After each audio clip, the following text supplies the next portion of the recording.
Few objects in human history carry as much meaning, symbolism, and myth as the sword.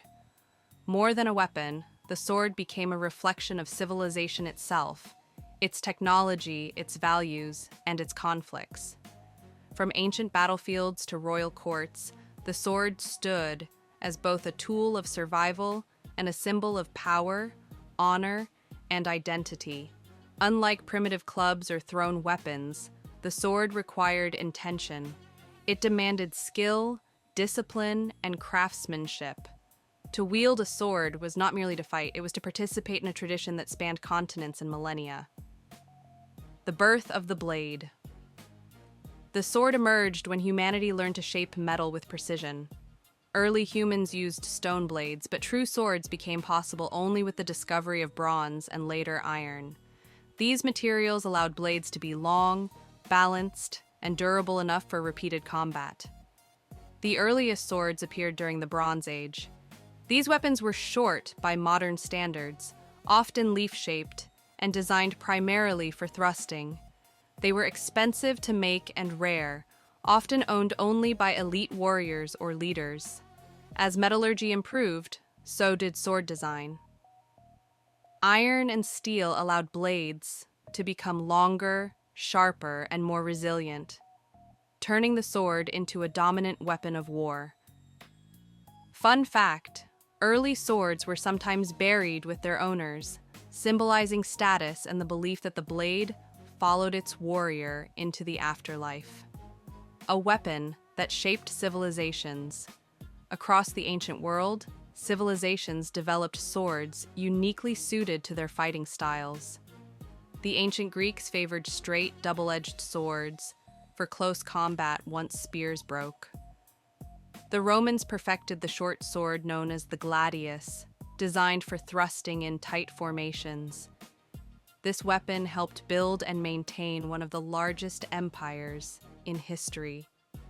In Northern Europe, longer swords emerged to suit open battlefields.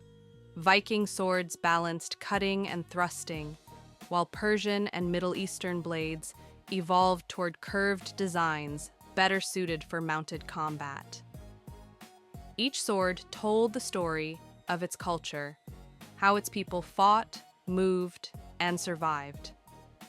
Fun fact, Roman soldiers trained relentlessly to thrust rather than slash, as thrusting required less energy and was more lethal against armored opponents. Craftsmanship and the art of the sword. Making a sword was never simple. Blacksmiths combined science, experience, and artistry to create blades that could withstand the violence of battle. Forging involved heating metal, hammering it repeatedly, and sometimes folding it to remove impurities. A well-made sword needed to be hard enough to hold an edge, yet flexible enough not to shatter. Swordsmiths were highly respected, and many cultures believed they infused blades with spirit or soul. Some swords were named, passed down through generations, and treated with reverence. Fun fact, certain ancient blades were so well crafted that modern metallurgists still study them to understand lost forging techniques. Beyond combat, the sword became a marker of authority. Kings were crowned with swords. Knights were sworn in with swords. Laws were enforced under the shadow of the blade. Owning a sword often meant wealth, rank, or responsibility. In many societies, only certain classes were allowed to carry one openly. The sword was not just protection, it was a public statement. In medieval Europe, the sword represented justice. In Asia, it symbolized balance and discipline. Across cultures, it embodied power restrained by honor. Fun fact, in some traditions, touching the ground with the tip of a sword symbolized peace, while raising it signaled readiness for war. Training, skill, and discipline. Unlike simpler weapons, swords required extensive training. Balance, footwork, timing, and control mattered as much as strength. Swordsmanship became an art. Schools and styles emerged, teaching precise techniques for offense and defense. Masters trained students not only to fight, but to think, anticipating opponents, conserving energy, and maintaining composure. In many cultures, learning the sword was also a moral education, emphasizing restraint, respect, and responsibility. Fun fact: historical fencing manuals from centuries ago still influence modern martial arts and competitive fencing. On the battlefield, the sword was rarely used alone. Spears, shields, bows, and armor dominated warfare. But when formations broke and chaos took over, the sword became king.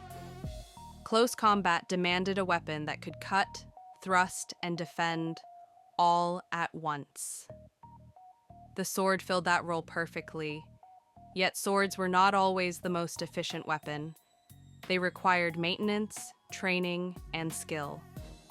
Still, warriors chose them because they offered control and adaptability in unpredictable situations.